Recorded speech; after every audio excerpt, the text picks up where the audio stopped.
If you need motivation or inspiration to be creative, you've lost. The reasoning for this is simple. You can't be motivated or inspired all the time. And if inspiration is what drives your art, what are you going to do on the days when you're not inspired? How are you going to still be productive on days when you feel like crap? So I don't know about you guys, but motivation and inspiration isn't as common for me as you might think. I'm not always pumped or jacked or motivated on what I'm making. Rather, those moments are like short bursts of energy, and when I have them, I make good use of them. But they're sort of like the cherry on top of the cake. The other 99% of my creativity and productivity comes elsewhere. So if you feel like you can't be creative without motivation or inspiration, understand this. You just haven't learned how. Discipline, work ethic, habits, they're all skills. They are things you need and can get better at to be more productive. Plus, there are plenty of successful artists who've proven their ability to be creative without motivation or inspiration. I personally have taken and learned many things from them, and they work. And that's what we're going to go over today. Let's get started. Stephen King's writing quota. If you don't know who Stephen King is, he's a writer well known for having over 65 novels published. Which, if you've never written a book before, that's insane. Many writers would struggle to get even one book out a year. And to do that consistently and sustainably for such a long period of time, there must be something here. Well, in a famous talk between Stephen King and George R.R. Martin, the writer of Game of Thrones, Martin asked King how he writes so damn much. And in this interview, he breaks down his secret quite simply. Stephen King says he writes a minimum of 6 pages a day. That's it. He writes 6 pages each and every day, and he doesn't fuss about the quality or refinement of the work. He just gets words out on paper, and over the course of a few months, the book completes itself. So if you do the math, 6 pages every day for 50 days is 300 pages. That's a whole novel in itself. So what's the secret here? The secret is a consistent quota. Give yourself a baseline on how much to get done every single day and stick to it. Start small with just 15 minutes a day and work your way up. I do this every day in my creative work. I have established work hours, meaning I work every day from when I wake up to about 1 p.m. I also have a weekly quota of 1 YouTube video a week, and that minimum requirement keeps me accountable and makes sure progress is happening on its own, and I don't have to worry about it. So that's something to consider and apply to your work. Find your main input, your priority task. It could be drawing, taking photos, making music. Then establish a sustainable baseline, which is like 15 minutes, 30 minutes, 45 minutes, whatever you feel comfortable with. You can raise that baseline as you get better and better, and make sure you stick to it. If you're able to stick to that quota each and every day, your projects will be done before you know it. This is the first process that will allow us to begin to make creativity a muscle, such that creativity is something we're able to flex and access regardless of how we feel, which in turn will allow us to do the work without the need for motivation or inspiration. It's simply our daily quota. It's just what we do. So that's the first step. Next, let's talk about prioritization. Mark Twain's Eating the Frog.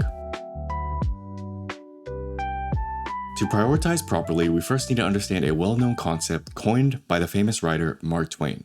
This is called eating the frog. He said, "Eat a live frog first thing in the morning and nothing worse will happen to you the rest of the day." Now, whether or not he actually said that, I have no idea. But it gets the point across. Right here, right now, there is some sort of work you are putting off or avoiding. It's there, you have to do it eventually, but you don't want to. However, procrastinating on that thing is only going to make you suffer more in the long run. Because instead of doing it, getting it out of the way, and moving on with the rest of the day, you'll spend hours annoyed with the fact that you have to do it later. However, if you can eat the frog as soon as possible, the rest of your day will be great in comparison. So start small with that 15-minute quota we established earlier, and eat the frog. Now, this frog may vary depending on what it is you need to do. But I'd encourage you to find the most important task and prioritize that one. The thing that pushes all the levers in your life and drives all the outcomes. That thing that actually makes a difference in what you do. For me, that would be writing. Every morning I wake up and write, and that's my frog. Why? Because it's not only the most important task, but also the most challenging. Writing is tedious, monotonous, boring, with a few flashes of excitement every now and then. But for the most part, it sucks. And that's why I have to do it. I'd also recommend for you to not have any coffee or anything like that until after you've eaten the frog. That way you allow your body's hormones to sort of regulate after waking up, and you also train your mind to do the work before giving itself any sort of reward. This, in my opinion, is a very difficult but important step in our path to become independent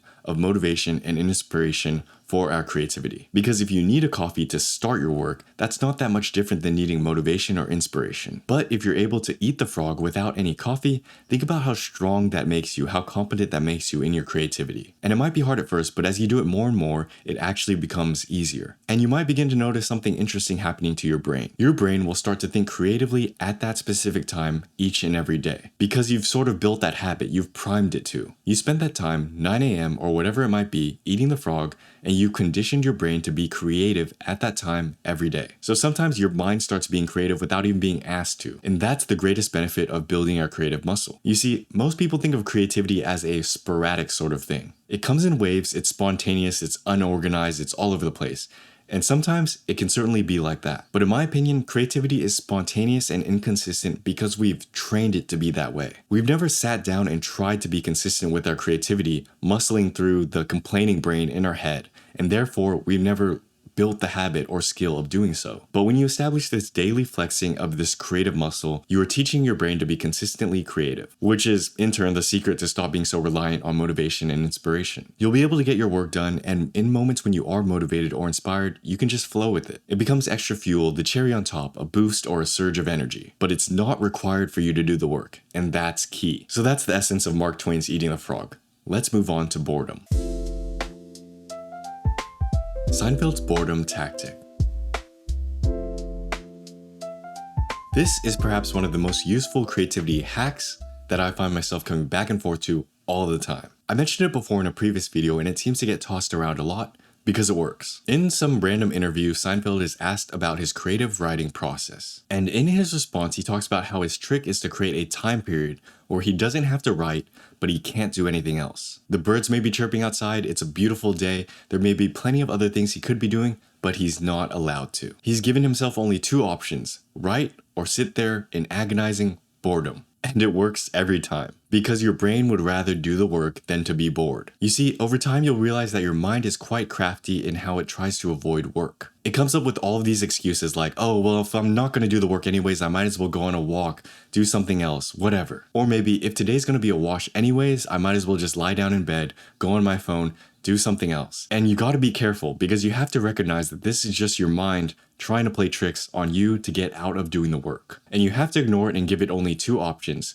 do the work or be bored. Nothing else. No phone use, no browsing, no scrolling, no checking emails, no other pretend productive tasks. And when you're resolved in this, you're committed, something really interesting happens. Your brain will actually cave. Because you have to think of it like a tug of war between you and your complaining brain. It's a battle that you can win if you persist for longer, if you're more patient, if you're resolved. Your brain, although it seems strong and is compelling, it's actually impatient and won't last long. But you've got all day to waste. And so the moment you're committed to wasting the entire day doing nothing, your brain will recognize that you're actually serious about this. And then your mind will actually reverse. Your brain will start to think oppositely, like, if I'm just gonna sit here anyways, I might as well do the work. Or maybe if I'm committed to doing the work and I have to do the work, I might as well get it done with, out of the way, so then I can go outside, have some fun, go on a walk, and do things I want to do. And it sounds very childlike because you are negotiating with your inner child, but that's how you win the battle of the mind. If you can understand and apply this, you can get your mind to do just about anything. So let's sum all of this up. If you need motivation or inspiration to be creative,